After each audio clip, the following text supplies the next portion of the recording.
এবছর তোমাদের সাধারণ জ্ঞান ও মানসিক দক্ষতায় 15 নম্বর যুক্ত হয়েছে। সো অনেক শিক্ষার্থীর মধ্যে অনেক ধরনের টেনশন, তারা খুব ভয় আছে, খুব প্যানিক করতেছে যে ভাই কী কোয়েশ্চেন হবে কী না হবে। যারা অ্যাকচুয়ালি খুব বেশি টেনশন করতেছে না এটা নিয়ে, তারাই অ্যাকচুয়ালি মানসিকভাবে দক্ষ না, বুঝছো? যারা মানসিকভাবে দক্ষ ওরা করবে কি জানো? ওরা হচ্ছে যে ধরনের কোয়েশ্চেন তারা অলরেডি জানে যে বাকি 85 নাম্বার কই থেকে আসবে সেগুলো নিয়ে চিন্তা করবে। সার্কুলার বের হওয়ার আগে তোমাকে কেউই একদম স্পেসিফিক্যালি বলতে পারবে না যে কী ধরনের কোয়েশ্চেন আসবে, ঠিক আছে? হ্যাঁ, তুমি দেখতে পারো এমনিতে বিসিএসের আগে মানসিক দক্ষতার কোয়েশ্চেন দেখতে পারো, বাট কেউই তোমাকে স্পেসিফিক্যালি বলতে পারবে না যে এখান থেকে অ্যাকচুয়ালি কী আসবে। বুদ্ধিমানের কাজ কি জানো? যারা জানো যে কী কী আসবে 85 নাম্বার সেটা আগে ঠিক করা।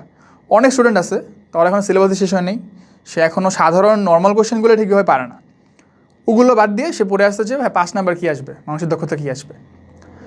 সাধারণ জ্ঞান তো তুমি জানো কী কী আসবে, ঠিক আছে? বাংলাদেশ বিষয় বলি, চিকিৎসা যে ধরনের বিষয় বলি, বা আন্তর্জাতিক বিষয় বলি, যেগুলো তুমি জানো সেগুলো আগে থেকে ঠিকভাবে পড়ে রাখো।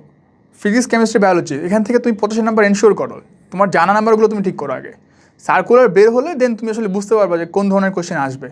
আর যদি এমন হয় যে তুমি মানসিক দক্ষতার 5 নাম্বার তুমি পারলা না, বা ধরো তুমি 7 নাম্বারই পারলা না, তাও তো তুমি ওগুলো ভালো করে পড়লে এটা অ্যাকচুয়ালি কাভার দিতে পারবে এই পড়াটা, ঠিক না?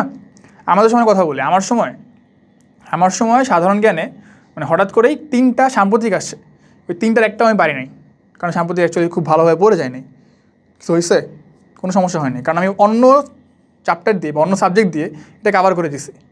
সো তোমাদের অ্যাকচুয়ালি মানসিক দক্ষ যারা, তারা অ্যাকচুয়ালি এই কাজটাই করবে যে বাকি 85 নাম্বার যে আছে বা সাধারণ জ্ঞান যে আছে এক্সট্রা আরও, ওগুলো ঠিক করবে।